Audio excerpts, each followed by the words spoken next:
Hello good morning students. आज हम class 9 में जो हमारा टॉपिक चल रहा है एपिथेलियम ऊतक के प्रकार यानी टाइप्स ऑफ एपिथेलियल टिश्यूज, जिसमें से आप लोगों ने पढ़ा था कि जो एपिथेलियम टिश्यूज होते हैं वो कार्य के आधार पर 6 प्रकार के होते हैं, जिनमें से आपने 3 प्रकार इसके पहले वीडियो में पढ़ चुके हो। तो उसी क्रम में बचे हुए 3 प्रकार जो हैं वो आज हम लोग पढ़ते हैं। तो आइए एपिथेलियम ऊतक का जो चौथा प्रकार है वो देखिए क्या है कि पश्माभि स्तंभाकार एपिथेलियम, यानी आपने इसके पहले स्तंभाकार एपिथेलियम टिश्यू पढ़ा था, जिसमें आप लोगों ने जाना था कि जो स्तंभाकार एपिथेलियम होते हैं उनकी जो कोशिकाएं होती हैं वो स्तंभ के रूप में व्यवस्थित होती हैं। परंतु यहाँ पर एक और नया शब्द जुड़ गया है, पश्माभि स्तंभाकार एपिथेलियम। क्या शब्द जुड़ गया है? पश्माभि स्तंभाकार एपिथेलियम, यानी कि इनकी जो कोशिकाएं हैं वो स्तंभाकार तो है परंतु इसमें पश्म भी जुड़े होते हैं। और पश्म क्या होते हैं वो आइए देखते हैं। देखिए इस ऊतकों की कोशिकाओं के सतह पर बाल जैसी रचनाएं होती हैं, यानी जो ये ऊतक हैं, जो ये ऊतक की कोशिकाएं हैं, उन कोशिकाओं के ऊपर बाल जैसी संरचनाएं होती हैं। उन्हीं संरचनाओं को जो है पश्माभ कहा जाता है। ये बाल पश्माभ गति करते हैं, यानी कि जो ये बाल हैं ये गति कराने में मदद करते हैं, यानी पश्माभ गति कराते हैं तथा इनकी गति श्लेष्मा को आगे पहुंचाकर साफ करने का कार्य करती है। यानी जो ये ऊतक है, इन ऊतकों के ऊपर देखिए ये ऊतकें जो है स्तंभ की कोशिकाएं स्तंभ के जैसे व्यवस्थित हैं, यानी कि ऊर्ध्वाधर दिशाओं में खड़ी संरचनाओं के रूप में ये ऊतक व्यवस्थित है।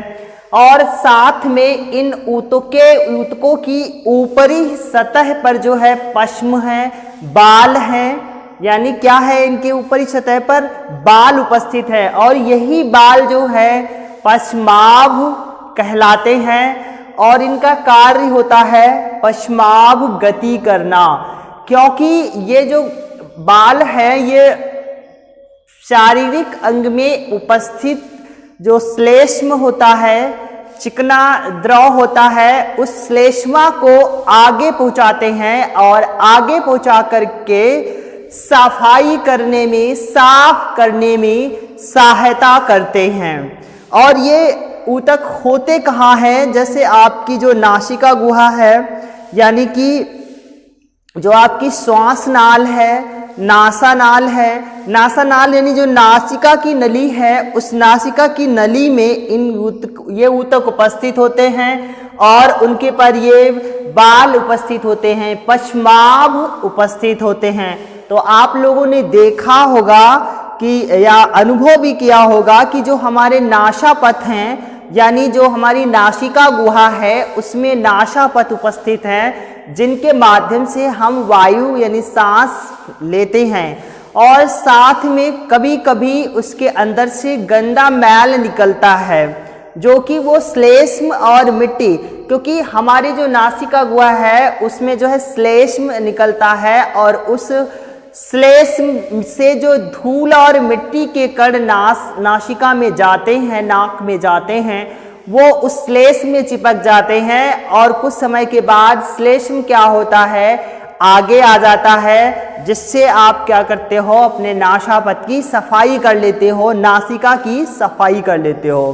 तो आप समझ पा रहे होंगे कि जो पश्माभ स्तंभाकार एपिथेलियम है, इनमें जो उपस्थित पश्माभ होते हैं वो श्लेष्म को आगे पहुंचाते हैं, जिससे उस अंग की सफाई हो जाती है।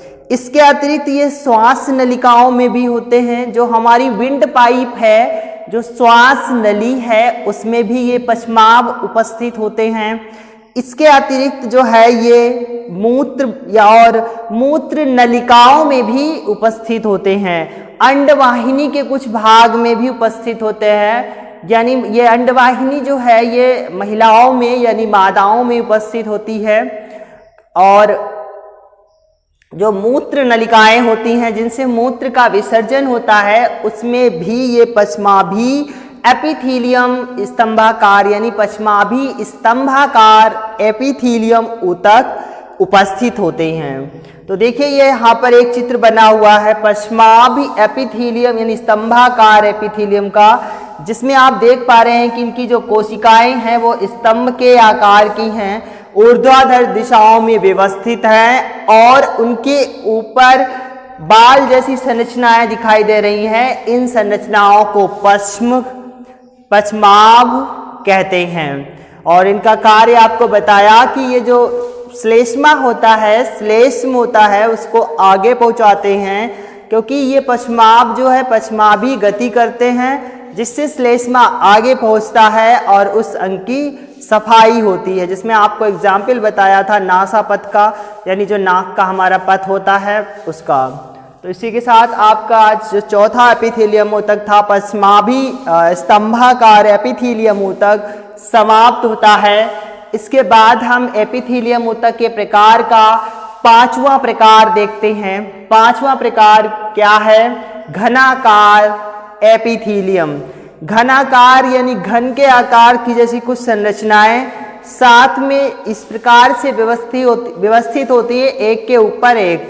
तो देखिए ये एपिथेलियम घनाकार कोशिकाओं की एक परत की बनी होती हैं।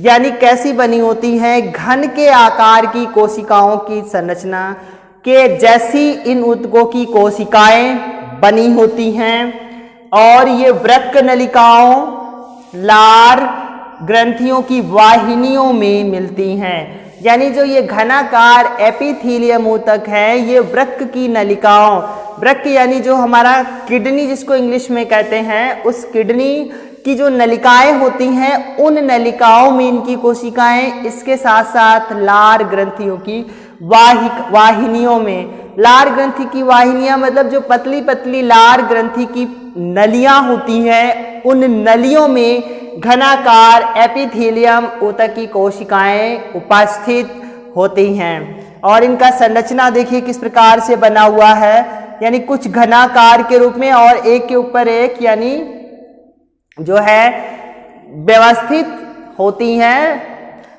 इनमें केंद्रक भी पाया जाता है। देखिए सभी कोशिकाओं में एक एक केंद्रक भी उपस्थित है। तो इसी के साथ आपका एपिथेलियम ऊतक के तीसरा प्रकार घनाकार एपिथेलियम ऊतक भी समाप्त होता है। अब इसके बाद देखते हैं 6 पॉइंट जो है ग्रंथिल एपिथेलियम, यानी एपिथेलियम ऊतक का छठा प्रकार है ग्रंथिल एपिथेलियम ऊतक। इसके बारे में देखिए, ग्रंथिल से समझ में आ रहा होगा कि ग्लैंड जैसी संरचना, ग्रंथि जैसी संरचना। ग्रंथियों का आकार सामान्यतः मोटा होता है, यानी ये ग्रंथियां स्थूल हो जाती हैं। जैसे कोई संरचना है और उस संरचना में अगर कोई ग्रंथि बनी हुई है तो ग्रंथि का मतलब है जैसे ये पहले इस प्रकार की संरचना थी और इसमें हम अगर किसी ग्रंथि को दिखा रहे हैं तो वो यही संरचना इस प्रकार से बन जाएगी। यानी ये आपकी नली में ग्रंथि बनती है तो इस प्रकार की नली हो जाएगी। यानी बीच का जो हिस्सा है वो हिस्सा स्थूलित हो जाएगा, यानी कि फूल जाएगा। तो ग्रंथिल से समझ में आता है कि जो ये ग्रंथिल एपिथेलियम ऊतक है इसकी जो कोशिकाएं हैं, ग्रंथिल एपिथेलियम की जो कोशिकाएं हैं वो ग्रंथि कोशिकाओं के रूप में व्यवस्थित रहती हैं। किसके रूप में व्यवस्थित रहती हैं? ग्रंथ कोशिकाओं के रूप में। तो देखिए ये संरचना बनी हुई है और इस संरचना में ये ऊपर की तरफ एक ग्रंथि दिखाई गई है। क्या दिखाई गई है? ग्रंथि। तो जो ये ग्रंथि दिखाई गई है ये क्या हो गई? ग्रंथिल कोशिका, क्योंकि ग्रंथिल कोशिका ही जो है ग्रंथिल एपिथेलियम का निर्माण करती है। तो ये एक देखिए सभी प्रकार अलग अलग यानी कोशिकाएं बनी हुई हैं, उनका सबका लगभग समान आकार है, परंतु यहां पर एक कोशिका देखिए फूल करके यानी मोटी हो गई है, स्थूलित हो गई है, जो कि ग्रंथि का आकार ले लिया है। तो इस कोशिका को ग्रंथिल कोशिका कहते हैं। यह एपिथेलियम ऊतक की सतह पर पदार्थों का स्राव करती है, यानी जो एपिथेलियम ऊतक होता है उसकी सतह पर जो ग्रंथिल एपिथेलियम कोशिका है वो किसी पदार्थ का स्राव करती है, यानी इससे किसी न किसी प्रकार का पदार्थ स्रावित होता रहता है। तो ये था आपका ग्रंथिल एपिथेलियम और ये चित्र बना हुआ है ग्रंथिल एपिथेलियम ऊतक, यानी ग्रंथिल एपिथेलियम ऊतक या ग्रंथिल एपिथेलियम कोशिका का सामान्य रूप से, यानी ये सामान्य कोशिकाएं हैं और बीच में एक स्थूलित कोशिका दिखाई दे रही है, जैसा अभी आप चित्र में भी देख पा रहे हैं। इस स्थूलित कोशिका को ग्रंथिल कोशिका कहते हैं।